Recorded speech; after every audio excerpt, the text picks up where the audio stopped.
He got what he wanted. And now you have crossed the most intimate boundary, shared your skin, your breath, your unguarded essence. Yet the real game, the one that secretly decides everything, does not begin with the first kiss, the first spark, or even the trembling passion of touch. It begins now, in the stillness that follows. The silence that many dismiss, yet it is here that the future of the connection is either born or buried.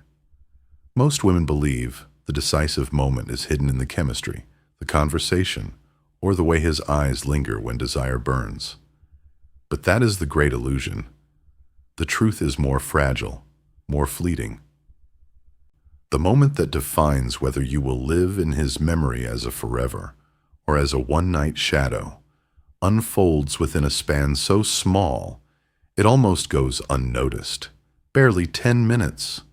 10 minutes in which his soul either begins to crave you or quietly decides to vanish.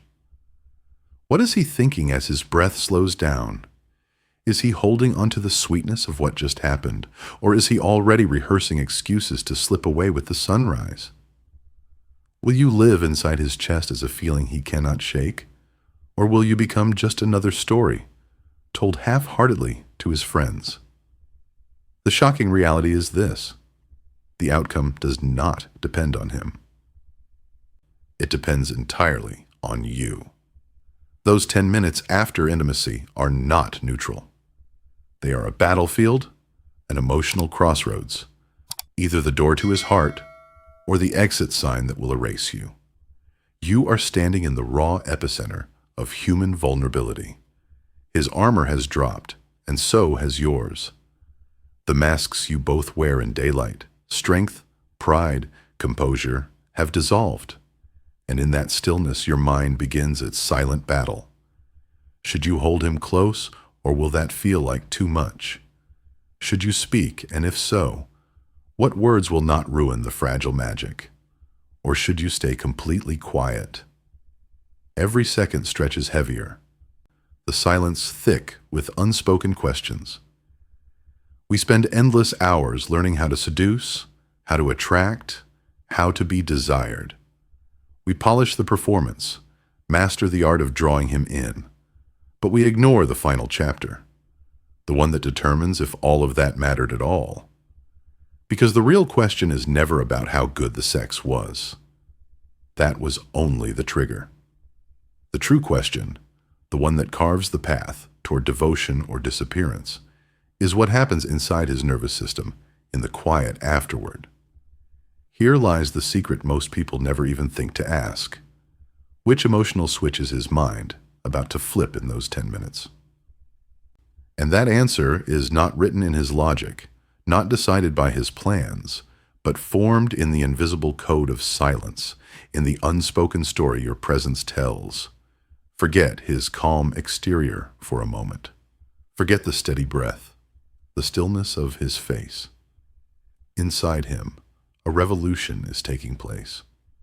From a male perspective, the minutes after intimacy are a biological reset, a kind of restart his system cannot escape. Imagine his brain as a computer that has just run a program so powerful it consumes every ounce of energy: desire, pursuit, conquest. That program suddenly ends, and in its place, a system reboot begins. His body floods with chemicals.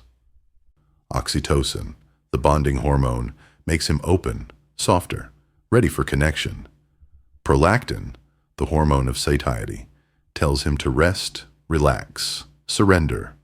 For a brief but decisive moment, he is not the planner, not the evaluator, not the man strategizing his next move.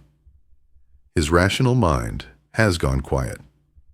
He is not calculating your worth, not ranking your beauty, not deciding whether he should see you again.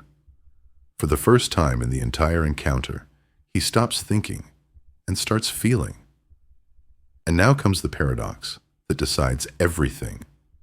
His brain, in this state of openness, is desperately searching for something to hold on to, a meaning, an emotional anchor that will tell him what this experience really was.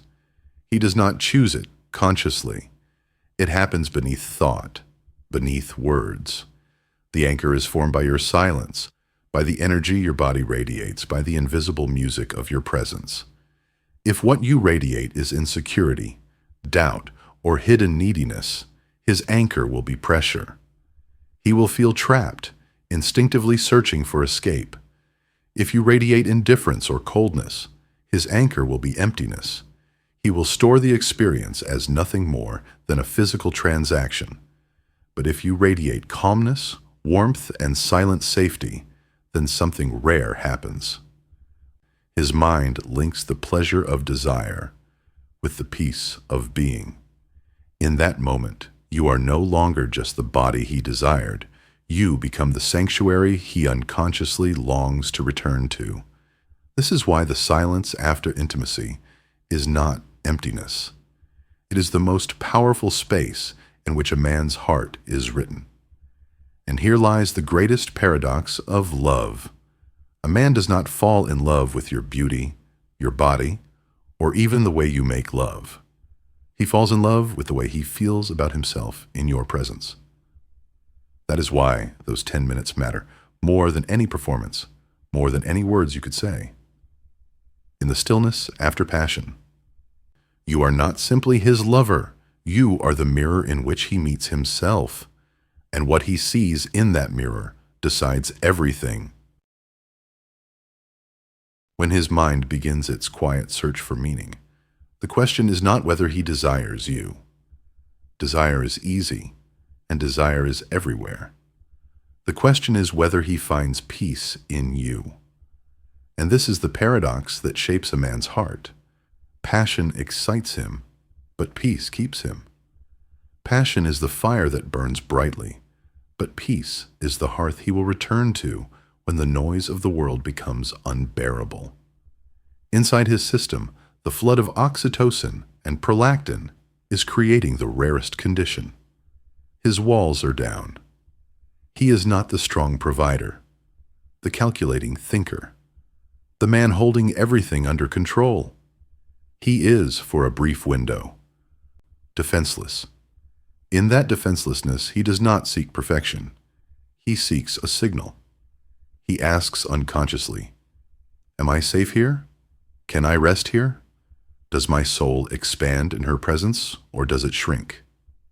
The tragedy is that many women misread this moment.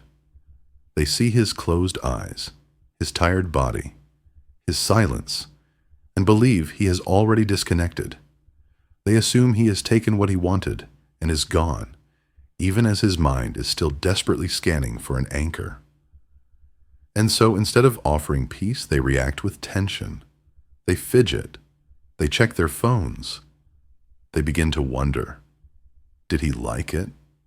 Will he call me tomorrow? Did this mean anything at all? What they don't realize is that this very energy becomes the answer. His subconscious records every microsignal, the shallow breath, the nervous movement, the tightening muscles. These do not tell him she cares. They tell him she is uncertain. And uncertainty feels like pressure, and pressure makes him want to escape. Others choose the opposite defense. Instead of showing worry, they show indifference. They dress quickly, avoid his eyes, leave abruptly. This too becomes an anchor. His mind stores it as a transaction, a fleeting moment with no depth, no resonance. Yes, the act was pleasurable, but pleasure without warmth is emptiness. The fire dies before it can ignite anything lasting. But there is a third path, the one almost never spoken of, the one that transforms lust into devotion. In this path, you do not fill the silence with fear, and you do not fill it with coldness. You let the silence live, but you paint it with calm. You breathe deeply, your shoulders soft, your body unhurried. Perhaps you rest your hand lightly on his arm, not clinging, not asking, but simply being there. When your eyes meet his, you do not dart away in panic, and you do not interrogate him with unspoken questions. Instead, you hold the gaze, steady, gentle, with the smallest trace of a smile. You demanded nothing. You project no future. You simply radiate the truth. Here and now, you are safe. And in that instant, his brain finds its anchor. He begins to associate your presence not only with pleasure, but with peace. He does not just remember how his body felt with you. He remembers how his soul felt. And in a world that constantly exhausts him with demands, expectations, and endless competition, that feeling is the rarest treasure he can discover. Think of how society treats men. From childhood, they are told to perform, to be strong, to win, to conquer. They are taught to measure their worth through achievements, wealth, status, even sexual performance. The bed for many men becomes another stage, another place where they feel the pressure to deliver flawlessly. And while that stage burns hot with passion, the real test is not what happens during. It is what remains after. When the curtain falls and the spotlight fades, what is left? If what is left is silence that suffocates him, he will run. But if what is left is silence that heals him, he will stay. And this is where the great reversal of psychology lies. We are taught to seduce with attraction, with beauty, with charm. We are told to compete, to outshine, to be unforgettable. But the deepest truth is that a man does not stay because of the fire you ignite in him. He stays because of the calm you leave inside him. Your true power is not in being the flame he chases, but the sanctuary he never wants to lose. This is not weakness. It is not submission. It is mastery, the mastery of presence, of knowing that your silence carries more weight than any words you could say. When you become the woman whose presence is his refuge, you are no longer competing with anyone. You are irreplaceable because the world offers him countless thrills, but very few places where his soul can rest. And so, in those 10 minutes after intimacy, you are holding a mirror. He looks into you, and he sees himself reflected. If your energy whispers doubt, he sees himself as inadequate. If your energy radiates indifference, he sees himself as disposable. But if your energy radiates peace, he sees himself as complete. And every man, no matter how strong, longs for the place where he feels whole. That is why the silence after passion is sacred. It is not the ending. It is the birthplace of the real story. In those moments, you are not just a woman in his bed. You are the architect of how he remembers himself, and therefore how he remembers you. A man does not fall in love with your face, your body, or even the way you move in bed. He falls in love with the way he feels about himself after being with you. Let that truth settle in, because it changes the entire game. For years, women have been told that seduction is about keeping his attention, about being the most attractive, the most exciting, the most unforgettable. But when the curtain closes and the silence arrives, none of that matters if he leaves feeling smaller, pressured, or empty. Here is the brutal reality. If your presence in those 10 minutes leaves him restless, anxious, or weighed down, then the memory of you becomes tied to discomfort.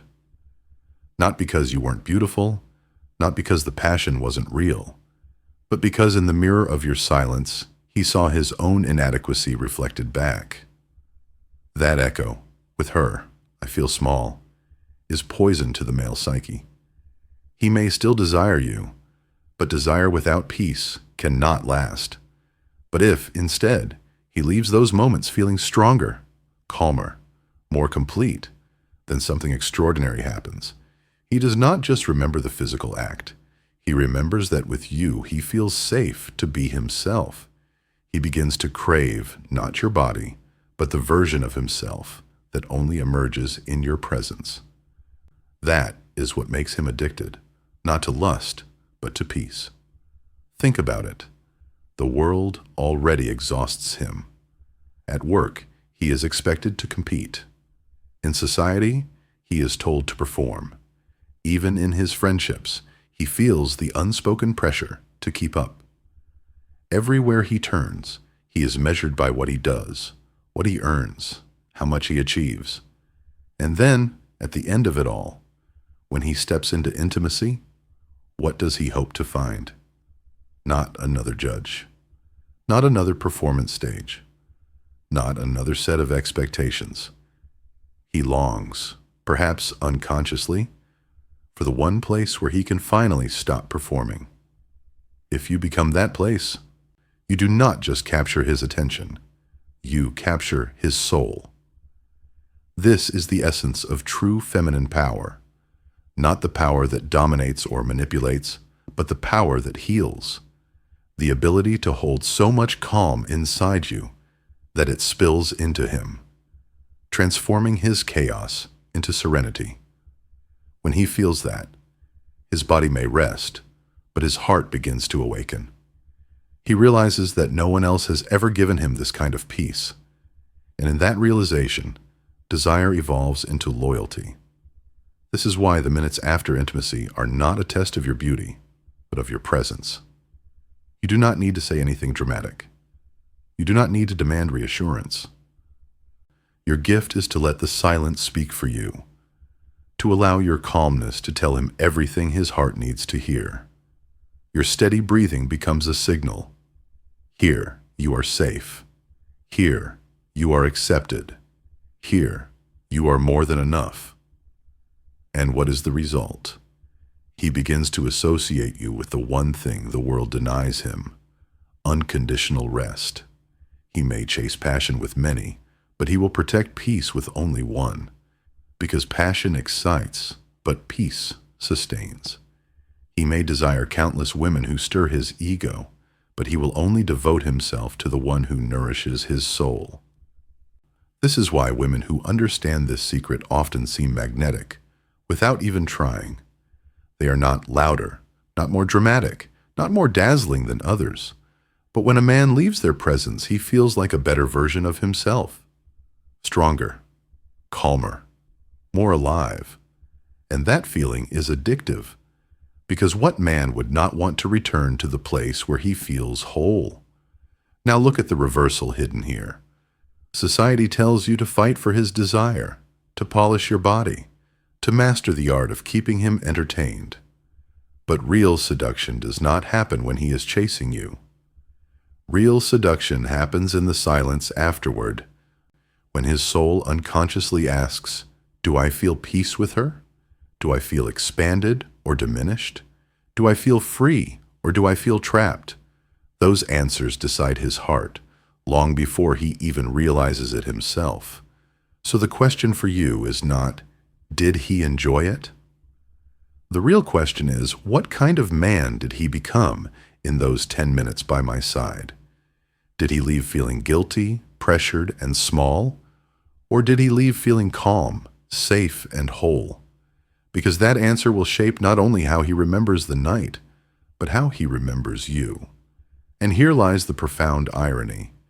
We think seduction is about what we do to a man, how we look, what we say, the techniques we use. But the deepest form of seduction is not about doing it all. It is about being calm, being steady, being present in such a way that your very existence tells him, "You are safe to lay down your weapons here." That is not weakness. That is power, the kind of power that does not demand, but transforms. So the real secret is not in the fire you create, but in the silence you hold. Because in that silence, he will either see a cage or a sanctuary. And what he sees will decide whether you become a memory that fades at dawn, or a refuge he cannot live without.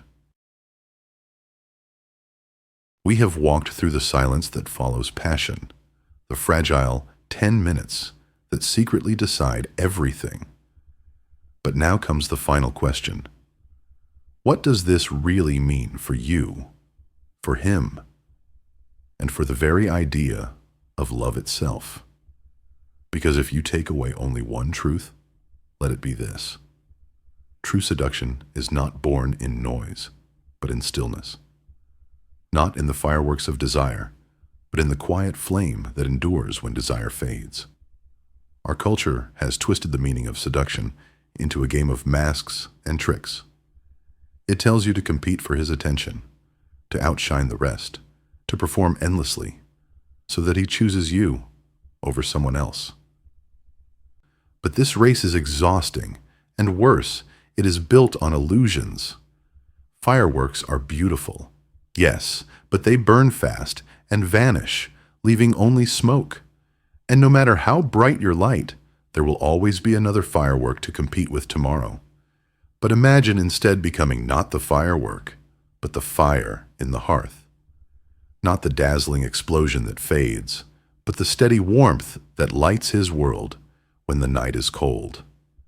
A man may chase fireworks for the thrill, but he builds his life with the fire he can return to. Because fireworks feed his ego, but home nourishes his soul. And that is the choice before you. Do you want to be his fleeting fantasy or his lasting refuge? Understand this. Every man walks through life carrying weight, the pressure to succeed, the burden of expectation, the noise of a world that never lets him rest. From the time he was a boy, he was told to be strong, to never show weakness, to always be more. But beneath that armor, he is still human, longing, like anyone, for a place where he can finally breathe without judgment. If you become that place, you become more than a lover. You become his healer, the one soul he cannot replace. This does not mean surrendering yourself or existing only for him. Quite the opposite. To offer peace, you must first cultivate it within yourself. You cannot give what you do not have. If your silence is filled with fear, he will feel fear. If your stillness is filled with doubt, he will feel doubt. But if your heart rests in its own strength, if you have found peace within your own soul, then you can radiate it effortlessly. And that is when he begins to see you, not as a spark of desire, but as a force that transforms his very being. Ask yourself, what kind of world do you create in those quiet moments? Do you create a cage filled with pressure and questions, or do you create a sanctuary where he can finally drop every mask? That choice defines your power. Because a man may desire 100 women who thrill him, but he will fight to keep the one who heals him. This is why the silence after intimacy is sacred ground. It is where lust either burns out or transforms into affection, and if nurtured, into real love. Love is not born from the ecstasy of the body. It is born from the peace that follows it. When he realizes that with you, he not only feels passion, but afterward feels safe, complete, and alive, then he does not just want to be with you. He fears being without you. Think of it this way. Lust is nature's spark, wild and fleeting. But affection begins when his soul whispers, with her, I am whole. And love is the natural evolution of that affection, the deep desire to preserve the source of his peace. When he knows he cannot find it anywhere else, his loyalty is no longer a choice. It is instinct. He protects what he cannot afford to lose. So in the end, seduction is not a game of performance. It is not about outshining, outcompeting, or outlasting others. It is about becoming the silence that heals, the presence that restores, the home he never knew he needed until he found it. That is the essence of true feminine power. Not the fragile power of being desired, but the unshakable power of being irreplaceable. And here is the final paradox. The more you chase being unforgettable, the more you fade like smoke. But the moment you stop performing, stop demanding, and instead embody peace, you become the one he cannot forget.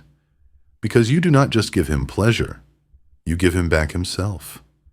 And in that gift lies the bond that no rival can break. So ask yourself now, will you be the firework that dazzles and disappears, or the fire that warms his soul for a lifetime?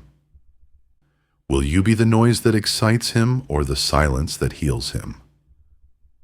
The answer to that question is not about him. It is about you.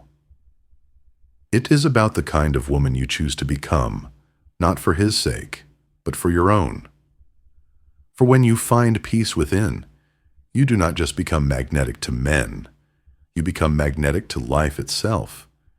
And in that stillness, you no longer fear being forgotten because you have become unforgettable. Not through performance, not through masks, but through the timeless power of presence. And now you understand.